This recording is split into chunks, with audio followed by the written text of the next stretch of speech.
আমাদেরকে আমাদের নিজের ইতিহাসটা জানতে হবে। নিজের ইতিহাস বলতে আমাদের ইসলামের ইতিহাসটা আমাদেরকে জানতে হবে। আপনার ছেলে মেয়েকে যদি জিজ্ঞাসা করেন, আচ্ছা বলো তো মানুষ কোথা থেকে এসেছে, আপনার ছেলে আপনার মেয়ে উত্তর দিলে মানুষ বানর থেকে এসেছে। ডারউইনের মতবাদ আপনার ছেলেকে মাথায় ঢুকিয়ে দেওয়া হয়েছে ইহুদি খ্রিস্টানদের একটা সবচেয়ে বড় জাল। আর এই জিনিসটা পড়ানো হয় ওদের স্কুলে এবং কলেজে, আপনার ছেলে সেটাই শিখছে। কারণ আপনার ছেলে পড়াশোনা করে না, সে বড় হয়ে এটাই বিশ্বাস করবে যে মানুষ বানর থেকে এসেছে, মানুষ ছিল না। আচ্ছা বলেন তো ইসলামে এত জঘন্যতম কথা হতে পারে? মানুষ কোনদিন মানব হতে পারে? মানুষ তো মানুষই ছিল। আল্লাহ বলেছেন লাকাদ খলাকনাল ইনসানা ফি আহসানি তাকওয়িম, আমি মানুষকে সর্বোত্তম করে সৃষ্টি করেছি। পৃথিবীতে যত জীব জন্তু রয়েছে, যত মাখলুকাত রয়েছে, জিন থেকে নিয়ে ফেরেশতা থেকে নিয়ে যত কিছু রয়েছে, সবচেয়ে উত্তম হচ্ছে মানুষ জাতি। অথচ আপনাকে শিক্ষা দেওয়া হচ্ছে মানুষ বানর থেকে, একটা পশু থেকে, জীব জন্তু থেকে মানুষ এসেছে। হতে পারে কোনদিন? সঙ্গে সম্মানিত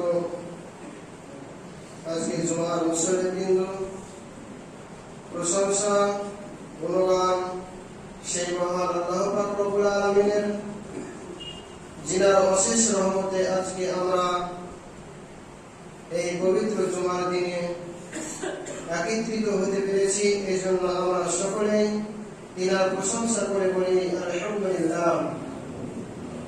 অগণিত দুরূদ ও সালাম বর্ষিত হোক আমাদের প্রিয় নবী, বিশ্বনবী, বিশ্বনেতা, রাহমাতুল লিল আলামিন, যিনি মানুষকে দিন শিখিয়েছেন, মানুষকে অন্ধকার থেকে আলোর দিকে নিয়ে এসেছেন, সঠিক পথ দেখিয়েছেন। সে মহামানবের প্রতি শত কোটি দুরূদ ও সালাম বর্ষিত হোক। আল্লাহুম্মা আমিন।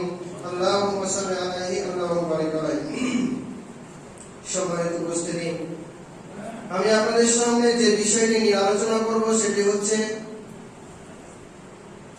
ইসলাম ধর্মে যুবকদের ভূমিকা এবং বর্তমান পরিস্থিতিতে যুবকদের খারাপ অবস্থা হওয়ার কারণ এবং তারা কোন পথে আছে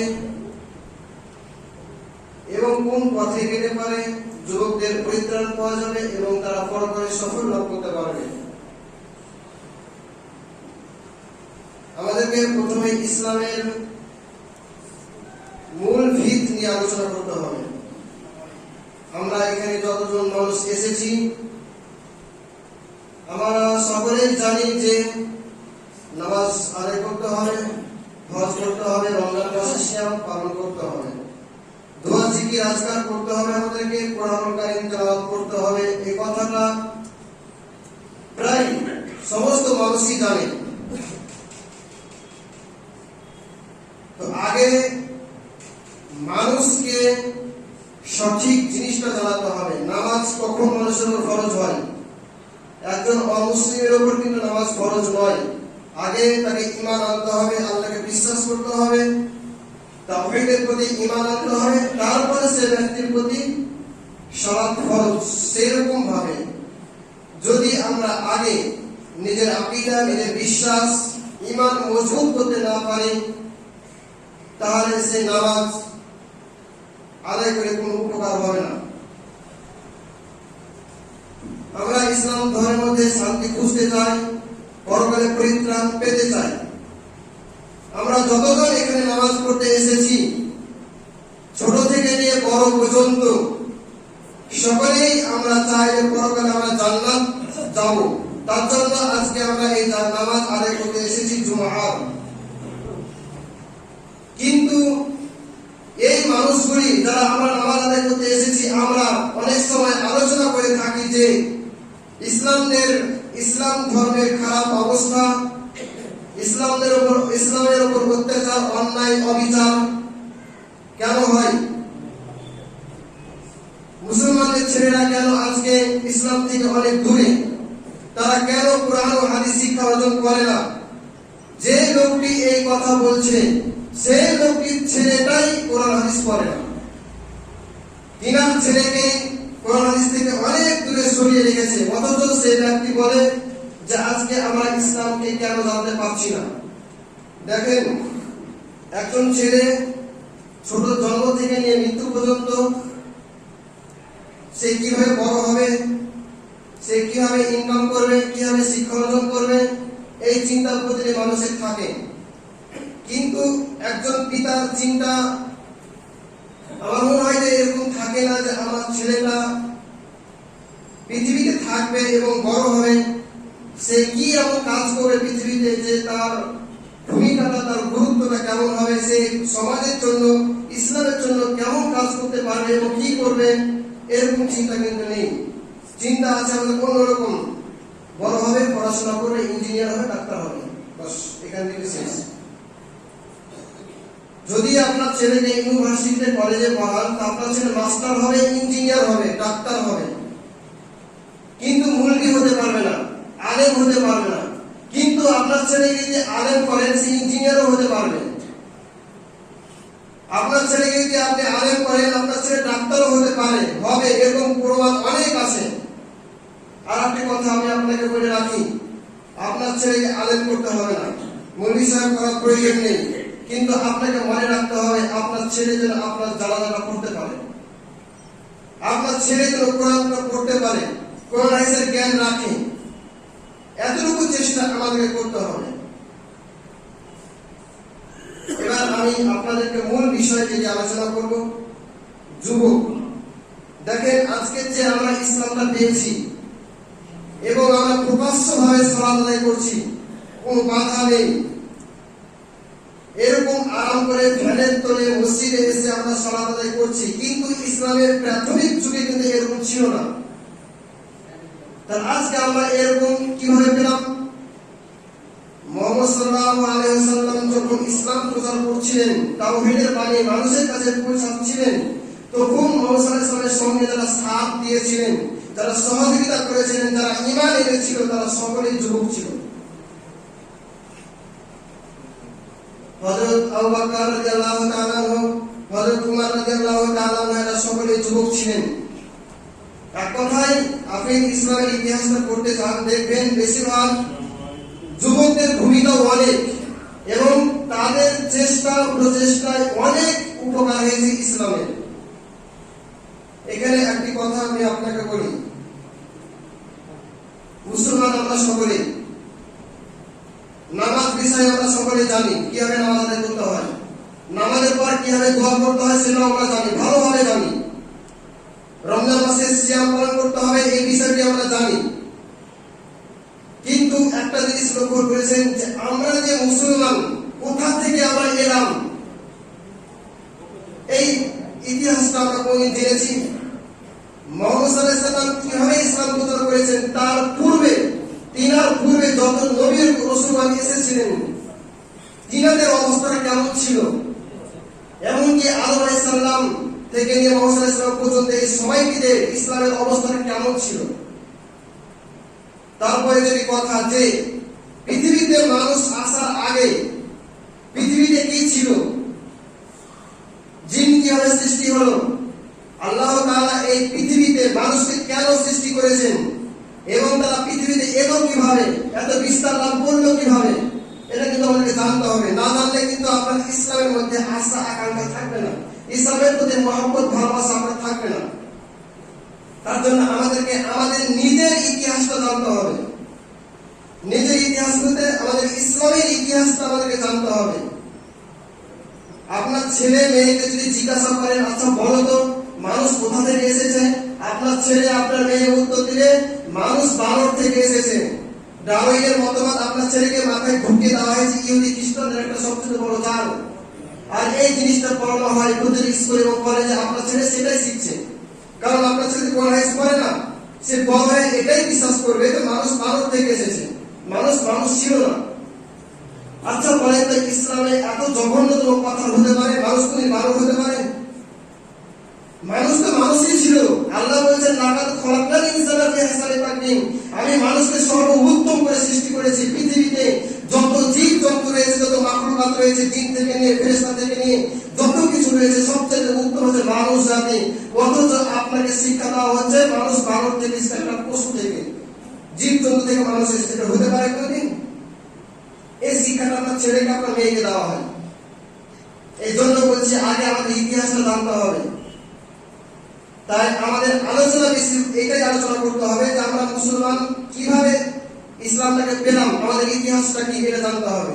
তো ইসলাম প্রচারের সবচেয়ে বড় ভূমিকা রেখেছিল যুবক যারা তারা। তো এই যুবকদের অবস্থানটা কয়েক ভাগে ভাগ করা যায়। একজন যুবক তার সবচেয়ে গুরুত্বপূর্ণ একটি দিক হচ্ছে তার যৌবনকাল, এবং এই যৌবনকালটাকে তার একটি স্বর্ণযুগ বলা যায়। যে যৌবনটা দেওয়া হয়েছে মানুষকে, এটা খুবই গুরুত্বপূর্ণ একটা সময়। এই সময়টি আমাদেরকে সঠিক কাজে লাগাতে হবে, কারণ এই যৌবনটা অনেক গুরুত্বপূর্ণ একটা বিষয়।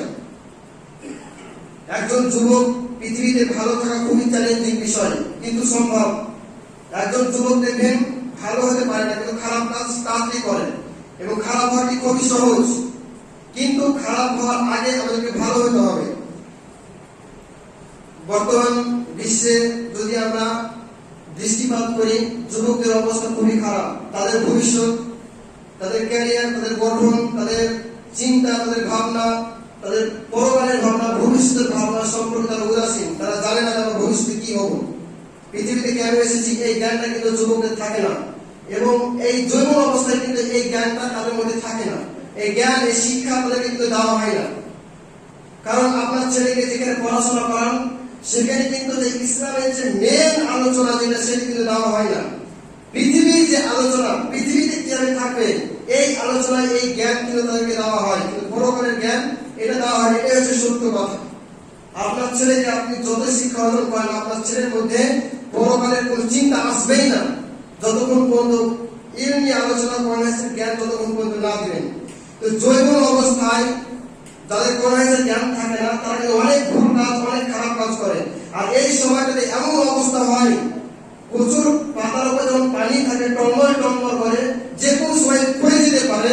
একজন যুবক তার যৌবন অবস্থায় যে কোনো সময় খারাপ হয়ে যেতে পারে, অন্যায় কাজ করতে পারে। আপনি নিজেকে প্রমাণ করে দেখেন, যে সময় যুবক ছিলেন আর যারা যুবক বর্তমান আছে, তারা ভালো কাজ কতটা করছেন, খারাপ কাজ কতটা করছে। চিন্তা করেন, বেশিরভাগ তারা খারাপ কাজ করছে, অন্যায় কাজ করছে। তো এই যুবকদের অনেক গুরুত্ব। আল্লাহ রাসূল সাল্লাল্লাহু আলাইহি ওয়াসাল্লাম অনেক তাদের যে নেকির কথা বলেছেন, যুবক অবস্থায় যে নেকি করলে কত ইবাদত হবে, কত বান্দেগী তার কাজে লাগবে নেকিটা, সেটা অনেক। একজন বয়স্ক মানুষ যদি আল্লাহর ইবাদত করে আর একজন যুবক মানুষ যদি আল্লাহর ইবাদত করে, অনেক আসমান জমিন পার্থক্য। অথচ যুবকেরা বেশি ভুল করে, তবুও তাদের ইবাদত বান্দেগী আল্লাহর কাছে বেশি গ্রহণযোগ্য হয়। এই জন্য যৌবন অবস্থাতে আমাদের সঠিক কাজে লাগাতে হবে। আল্লাহ রাসূল সাল্লাল্লাহু আলাইহি ওয়াসাল্লাম হাদিসের মধ্যে বলেছেন, তিরমিজির হাদিস, যে তোমরা 5টি জিনিস আসার পূর্বে তোমরা 5টি জিনিসকে কাজে লাগাবে। 1 নম্বর হচ্ছে তোমার যৌবন শেষ হওয়ার আগে তোমার যৌবনটাকে কাজে লাগাতে হবে।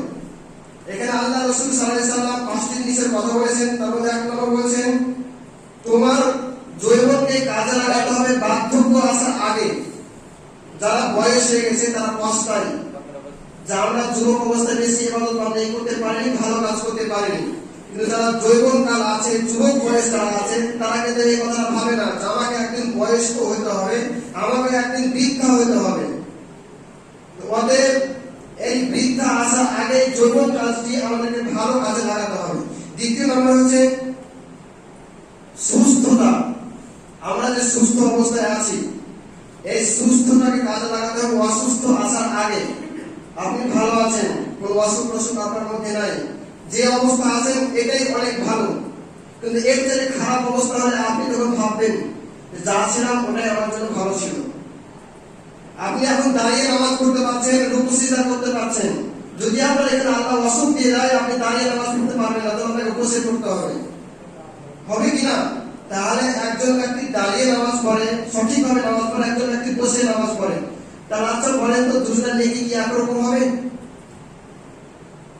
নিশ্চয় কম বেশি হতে পারে, সেটা আল্লাহ ভালো জানে। কিন্তু সঠিকভাবে নামাজ আদায় করলে মনের মধ্যে আনন্দ হবে অন্যরকম, আমি সঠিকভাবে এখন নামাজ আদায় করতে পারছি, আমাকে বসে শুয়ে নামাজ পড়তে হচ্ছে না। তাহলে যে অবস্থা আছে সুস্থ অবস্থায়, এই সুস্থতাকে কাজে লাগাতে হবে। 3 নম্বর হচ্ছে সচ্ছলতা। যে অবস্থায় আমরা আছি, হয়তো আমরা কেউ গরিব আছি, ভাবি যে আল্লাহ আমাকে গরিব করেছে, অসহায় করেছে, ঠিক মতো সংসার চলছে না, কিন্তু এই কথা কি কোন চিন্তা করেছেন আপনি যেই অবস্থায় আছেন তার চাইতেও কেউ খারাপ অবস্থায় আছে, কোন মানুষ খেতেই পারে না, খেয়ে মরে যাচ্ছে, সেদিকে লক্ষ্য রাখতে হবে আমাদেরকে। অতএব যে অবস্থায় আছি এই অবস্থাটাকে আমি কাজে লাগাতে হবে। কাজটা কেমন লাগাবেন? আজকে আমি বর্তমান আপনি 10 টাকা দান করতে পারবেন, কিন্তু এমন সময় আসবে যে আপনি 10 টাকাও দান করতে পারবেন না, এরকম অবস্থা আল্লাহ করে দিতে পারে। আজকে যাদের অনেক টাকা পয়সা আছে তারা দান করতে পারবে, দান করে না। যখন আল্লাহ তাআলা তার ধন সম্পদকে ধ্বংস করে দিবে, গরিব করে দিবে, তখন সে ব্যক্তি পস্তাবে যে ধন সম্পদ আমার অনেক ছিল, আমি দান করতে পারিনি। সে ব্যক্তি যখন মারা যাবে তখন কবরে গিয়ে পস্তাবে, চিন্তা ভাবনা করবে, যদি আমি দান করে আসতাম মসজিদে মাদ্রাসায় তাহলে আজকে কবরের শাস্তি থেকে রক্ষা পেতাম। অতএব যে অবস্থায় তাকে রেখা হয়েছে, যেরকম ধন সম্পদ আছে সেটাই সেরকম ভাবে ভালো কাজে লাগাতে হবে। 4 নম্বর হচ্ছে 5 নম্বর হচ্ছে হায়াতকে কাজে লাগাতে হবে। আল্লাহ তাআলা যে আমাদের হায়াত দিয়েছেন, যে যতদিন পৃথিবীতে আমরা বাঁচবো আমাদেরকে মৃত্যুর দিকে স্মরণ করতে হবে। হয়তো আজকে আছি কিন্তু কালকে সকালে নাও দেখতে পারি, আজকে বিকাল নাও দেখতে পারি, আজকে মৃত্যুবরণ হয়ে যেতে পারে মানুষের, কে কখন হবে গ্যারান্টি নেই। তো বেঁচে আছেন এটা আশ্চর্য, ভাবতে হবে যে আমি বেঁচে আছি। কত মানুষ হঠাৎ করে চোখের সামনে মরে যায়, চোখের সামনে ভাসছে তাদের মুখগুলো, দেখেন, চিন্তা করেন। তাহলে এই জিনিসটাকে কাজে লাগাতে হবে, যে বেঁচে আছি, এই বেঁচে থাকা অবস্থায় ভালো কাজে লাগাতে হবে। রাসূল সাল্লাল্লাহু আলাইহি ওয়াসাল্লাম বলেছেন, যৌবনকালে বেশি ইবাদত বান্দেগি আল্লাহর কাছে গ্রহণযোগ্য হয়। যৌবনকালটা এমন দেখেন খুব তাড়াতাড়ি আসে এবং দ্রুত চলে যায়। এমন একটা জিনিস যা আপনার বাড়িতে একজন মেহমান আসে, সে একদিন থেকে 2 দিন থাকে, কিছুক্ষণ থাকে আবার চলে যায়। সেরকম যৌবনকালটা আপনি পেয়েছেন, যৌবনকালটা আপনার কখন চলে যাবে আপনি দেখতে পাবেন না, খুব দ্রুত চলে যাবে। অতএব যৌবনকালকে কাজে লাগাতে হবে। যৌবনকাল যদি আপনি কাজে না লাগান পৃথিবীতে ক্ষতিগ্রস্ত হবেন, পরকালে ক্ষতিগ্রস্ত হবেন। যারা আজকে আমরা যুবক আছি, আজকে আমাদের চিন্তা ভাবনা কেমন, স্কুলে পড়াশোনা করছি, বড় ভবিষ্যতে কি হবে না হবে সেটা দেখে লাভ নাই। ফ্রি ফায়ার, পাবজি, মোবাইল নিয়ে ব্যস্ত সারাদিন।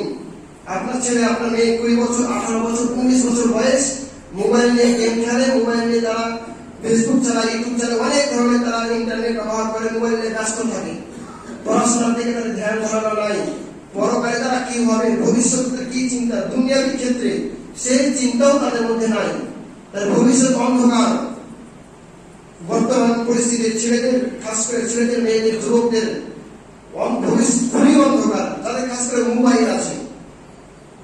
স্কুলে দেখবে একটা ছেলে একটা মেয়ের সাথে কথা বলছে, মাস্টার তাকে গিয়ে মারছে। তুমি কথা কেন বলছো?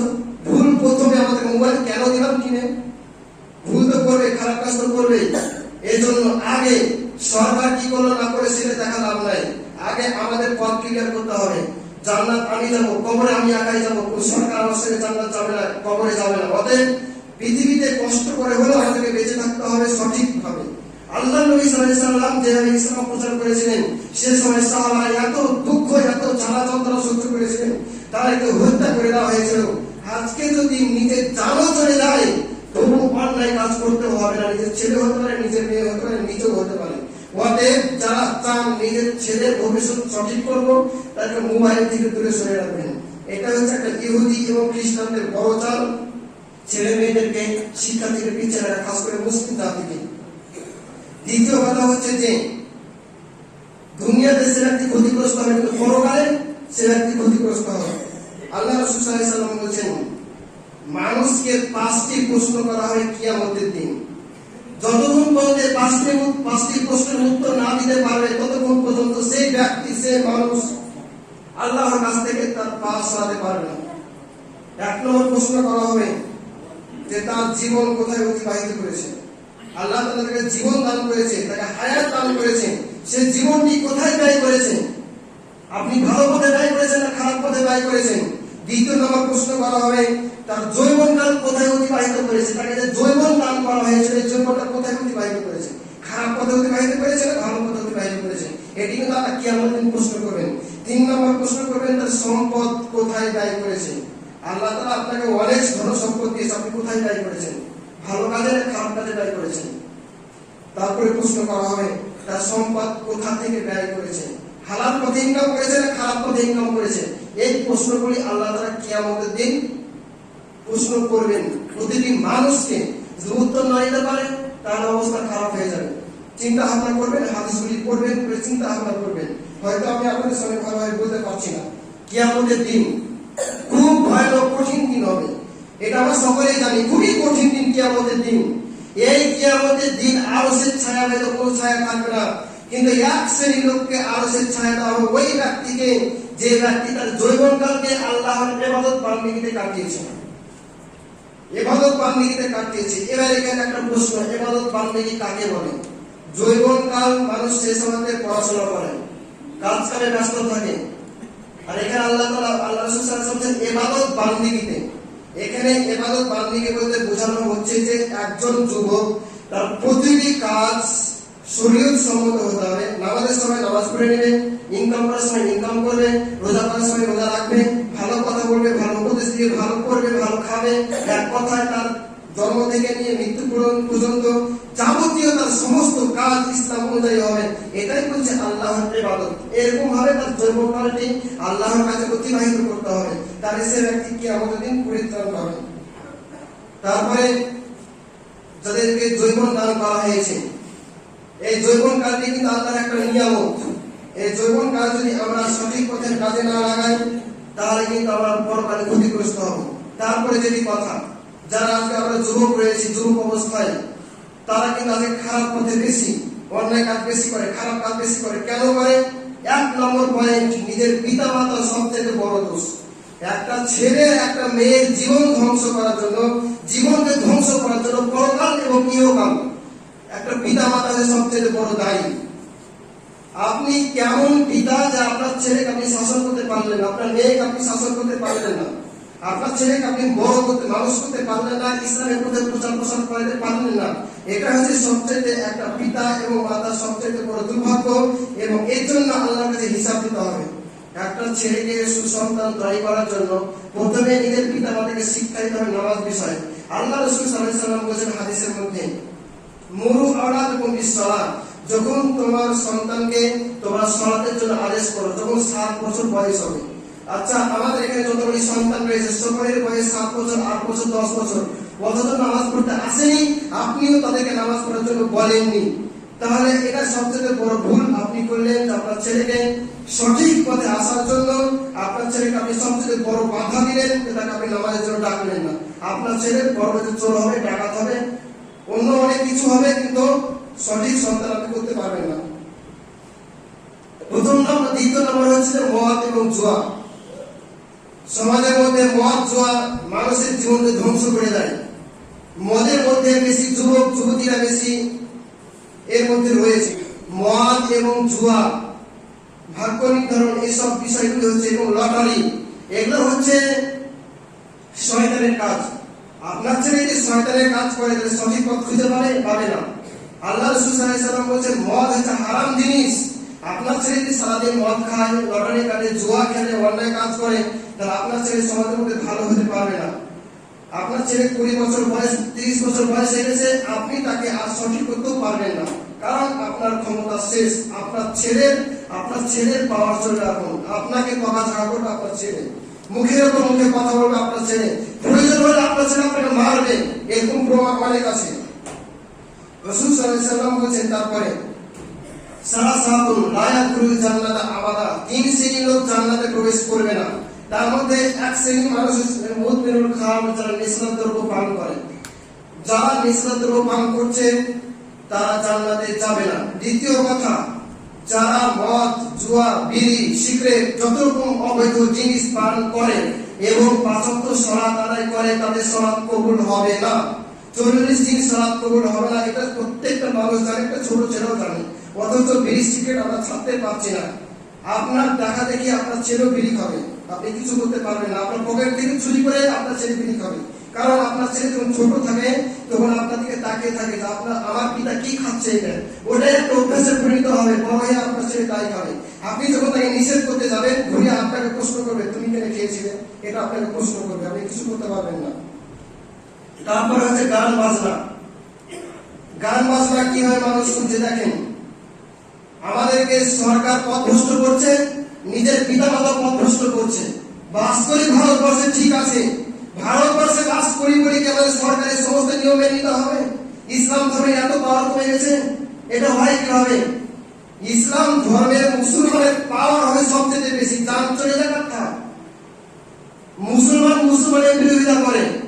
আজকে খুতবায় দাঁড়িয়ে যদি মদের বিরুদ্ধে, সুদের বিরুদ্ধে, ঘুষের বিরুদ্ধে কথা বলা হয়, গান বাজনার বিরুদ্ধে কথা বলা হয়, তো কমিটির লোক ইমাম সাহেবকে কানে কানে গিয়ে বলে এসব করা দরকার নাই, নামাজ রোজার কথা বলা অতি চলবে, আর বললে মসজিদ থেকে চলে যেতে হবে। অমুসলিম তো মুসলমানদের বাধা দিচ্ছে, মুসলমানের বাধা দিচ্ছে। আপনি তাহলে ইসলাম কিভাবে কায়েম করবেন? আপনি সমাজকে কিভাবে পরিবর্তন করবেন? প্রত্যেকটা মানুষকে সজাগ হতে হবে। যারা গান বাজনা শুনবে এবং গান বাজনা দিয়ে বিবাহ দিবে, তাদের বিবাহ থেকে দূরে সরে থাকতে হবে, তাদেরকে বয়কট করতে হবে, না হলে তাদেরকে গিয়ে বুঝাতে হবে। গান বাজনা ঘরে ঘরে ঢুকে গেছে। আপনার ছেলে মুখ থেকে লেপের মধ্যে ভিতরে ঢুকে গান বাজনা দেখে মোবাইলের মাধ্যমে, কানে হেডফোন দিয়ে। আল্লাহ নবী মুহাম্মদ সাল্লাল্লাহু আলাইহি ওয়াসাল্লাম উমর রাদিয়াল্লাহু তাআলা লোকে বলছেন, এক জায়গায় গান বাজনা আওয়াজ হচ্ছে, তো আল্লাহ নবী কানে আঙ্গুল দিলেন, দিয়ে উমরকে জিজ্ঞাসা করেছে, উমর দেখো তো আওয়াজ শুনতে পাওয়া যাচ্ছে কিনা? আওয়াজ আসে, তা আল্লাহ নবী কানে আঙ্গুল দিয়ে বন্ধ করছেন কানটাকে, যেন কোনো গান বাজনা না ঢুকে কানের মধ্যে। আর আপনার ছেলেকে মোবাইল কিনে দিয়েছে, সেই কানে ইয়ারফোন লাগিয়ে কানের মধ্যে ঢুকিয়ে গান বাজনা শুনছে। তাহলে এই মুসলমানদের ক্ষতিগ্রস্ত হবে কার হবে? অবশ্যই হবে। আমরা বাড়িতে পেপার পত্রিকা এরকম ভাবে পড়ি চোখে চশমা দিয়ে, আর ভাবি মুসলমানদের কি খারাপ অবস্থা, মুসলমানকে মেরে শেষ করে দিল, মুসলমানদের আর উন্নতি হবে না, মুসলমানদের নিজের মুসলমানেরা কি করছে আজকে, তারা হক কথা বলে না, তারা অনেক কিছু করে না, নিজে যে ইসলামকে ধ্বংস করছে দেখে না।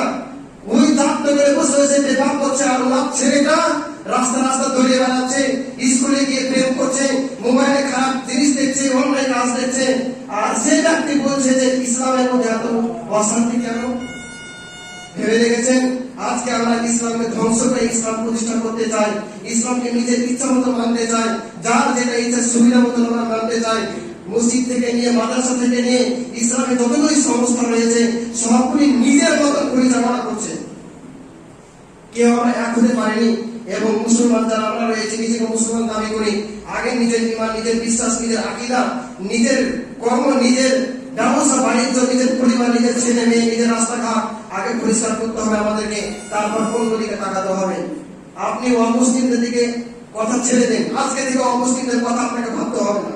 কে কাকে মারলো, কে কাকে গুলি করলো, কার উপর বোমা ছুড়লো, কে কি করে না করে, এটা আমাদের দেখা দরকার নাই।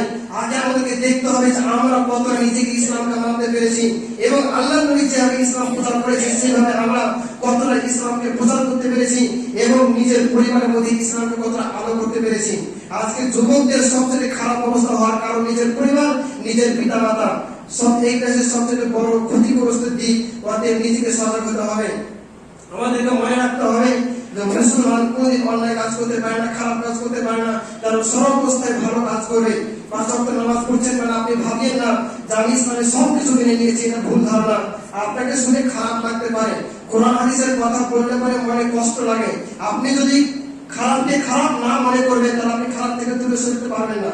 যখন আপনাকে বলা হবে যে বিড়ি খেলে 40 দিন নামাজ হবে না, যদি আপনার মনে মনে আঘাত লাগে যে এত বড় কথা বললো, আমি 5 ওয়াক্ত নামাজ পড়ি আর আমাকে এরকম কথা বললো, তখন আপনি ভাববেন যে এটা খারাপ কাজ, আমাকে ছাড়তে হবে। আর যদি মনে করেন কে কি বলছে না বলছে আমার দেখা দরকার না, আমার কাজ আমি চালিয়ে যাবো, এটা কিন্তু কোনদিন আপনি সফল কাম হতে পারবেন না, আপনি সমাজকে পরিবর্তন করতে পারবেন না। যেটা আমি আপনাদেরকে বলছিলাম, একজন মানুষকে যেমন নামাজ, রোজা, হজের কথা বলতে হয়। রমজান মাস সামনে, রমজান মাস আসছে, রমজান মাসের বিষয়ে মানুষ খুব আলোচনা করবে, কিভাবে রোজা রাখতে হয়, কখন রোজা রাখবো, অনেক প্রশ্ন মুনি সাহেবকে করবে সব, কিন্তু এখন কে করবে না, রমজান মাস আসলে করবে। নামাজ বিষয়ে অনেক প্রশ্ন, হজ বিষয়ে অনেক প্রশ্ন, কিন্তু কোন মুসলমান প্রশ্ন করেছে? আচ্ছা মুনি সাহেব বলেন তো, আমরা মুসলমান কি করে হলাম? মুসলমান ধর্মটা এর কোথা থেকে? আজকে আমরা ইসলামকে এভাবে কেন মানছি? কেউ প্রশ্ন করেনি। আপনার বাড়িতে দেখবেন অনেক বই আছে, উপন্যাসের বই আছে, গল্পের বই আছে, বাংলা, ইংরেজি, সায়েন্সের অনেক বই আছে, কোরআনও আছে, কিন্তু আপনার বাড়িতে একটা ইতিহাসের বই নাই, ইসলামিক ইতিহাসের বই নাই, থাকবেও না। আপনি ইসলাম সম্পর্কে জানলেন কিভাবে? যুবককে সঠিকভাবে নিয়ে আসতে হলে যুবকদের হাতে যারা পড়াশোনা করছে তাদেরকে ইসলামিক বই তুলে দিতে হবে, তাহলে তারা বুঝতে পারবে ভবিষ্যৎটা কি আমাদের। আপনাদের বয়স শেষ, যারা অনেক বয়স হয়ে গেছে তারা এই বিষয় নিয়ে আজ কোনো চিন্তা করে না, করতে পারবে না। যারা ভবিষ্যৎ নিয়ে চিন্তা করতে পারবে, যুবক যারা রয়েছে যারা পড়াশোনা করছে তাদেরকে আগে ইসলামিক বই কিনে দিবেন। নিজের পিতা মাতার দায়িত্ব, এটি কর্তব্য। অনেকগুলি খণ্ড রয়েছে, আরবিতে রাখা আছে, বাংলায় অনুবাদ হয়েছে, আপনার ইসলামিক ফাউন্ডেশন থেকে হয়েছে অনুবাদ। এই বইটি পড়বেন। এখানে পৃথিবীর জন্ম থেকে নিয়ে মুহাম্মদ সাল্লাল্লাহু আলাইহি ওয়াসাল্লাম পর্যন্ত এবং বর্তমান পর্যন্ত সবকিছু ডিটেইলস দেওয়া আছে, মুসলমানদের সবকিছু বিষয় দেওয়া আছে। আর একটা জিনিস আমি আপনাদেরকে বলবো, আপনার ছেলেকে আপনি ডাক্তার করান, ইঞ্জিনিয়ার করান, মাস্টার করান, অনেক কিছু করান, একটা জিনিস আপনার ছেলেকে করাবেন, খাস করে আপনার ছেলেকে কিছু না হলে কোরআনের জ্ঞান দিবেন। কমসে কম কোরআনের অনুবাদটা পড়ার চেষ্টা করবেন আপনার ছেলেকে। আপনার ছেলেকে যেমন বিজ্ঞান পড়ার জন্য, সায়েন্স পড়ার জন্য, অঙ্ক পড়ার জন্য প্রেশার দেন, আপনার ছেলেকে এটাও প্রেশার দিবেন আজকে থেকে যে তোমাকে পুরো কোরআনটা অনুবাদ সহকারে পড়তেই হবে, তোমাকে এই ইসলামিক ইতিহাস বইটা পড়ে শেষ করতে হবে। এটা একজন পিতার দায়িত্ব। এই কাজটি আপনারা আপনাদের ছেলেদেরকে দিবেন। বর্তমান কিন্তু অবস্থা খুবই খারাপ। এই সমাজে যদি এই সময় যদি আপনার দাজ্জাল চলে আসে, যেসব মুসলমান আমরা আছি সকলে মিলে দাজ্জালের দিকে আমরা হয়ে যাব, কারণ আমাদের ঈমান নাই, ঈমান খুব দুর্বল। মুসলমান যদি আমাদেরকে হরে কৃষ্ণ হরে রাম বলতে পারে আমরা ভুলে ফেলবো, ভয়, জানের ভয়, কারণ ঈমান তো নাই আমাদের। তার আগে ঈমানকে মজবুত করুন, আল্লাহকে বিশ্বাস করুন, ইসলামকে জানুন, ছেলে মেয়েদেরকে প্রতি লক্ষ্য রাখবেন তারা কোন পথে যাচ্ছেন।